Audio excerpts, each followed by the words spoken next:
Welcome. This is not just a video, this is a warning, a cry for survival. Tripura's tribal identity is hanging by a thread. And if we don't act before the 2026 census, our people, our culture, our very existence might be reduced to just a statistic.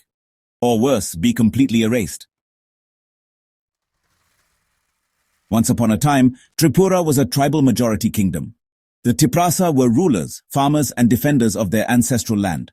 In 1941, tribals made up 62.06% of the population. But after the partition of 1947, and especially after the 1971 Bangladesh Liberation War, lakhs of Bengali migrants and refugees entered Tripura.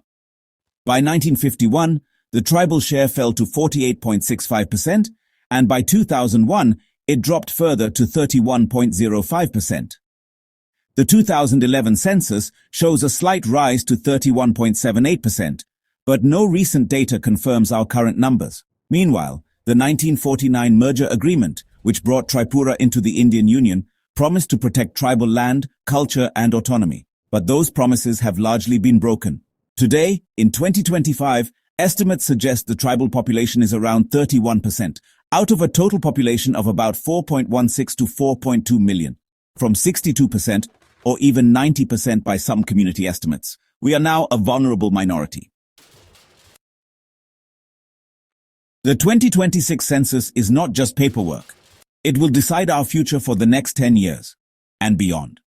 It will determine our official population share, our political reservation in the Assembly and ADC, our rights under the 6th Schedule, and even the very feasibility of Greater Tipraland. But here's the urgent danger. If illegal immigrants are counted as citizens, if tribal areas are misrepresented or merged carelessly, then the numbers will work against us, not for us. Between 1947 and 1971, over 610,000 Bengalis migrated into Tripura. And if the census again ignores this reality, our constitutional rights may vanish in statistics. Once the data is finalized in 2027, it cannot be corrected until 2037. That's why we must act now, before it's too late.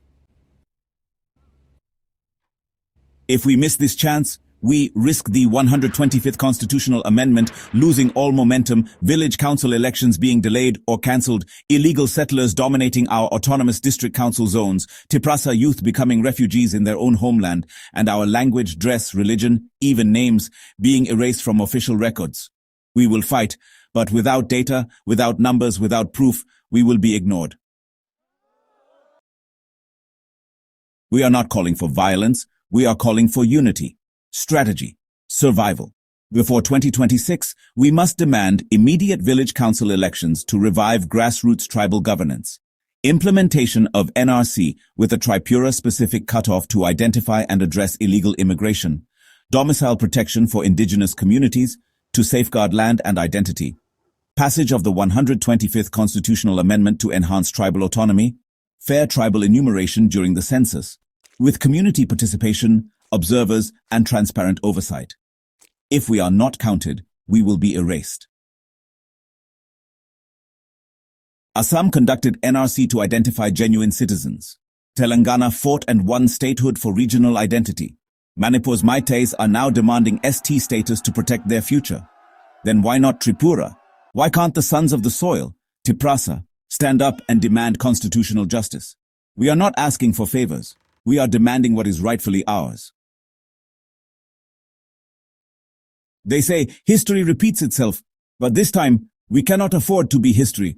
We must become the movement that changes the course of our people's future.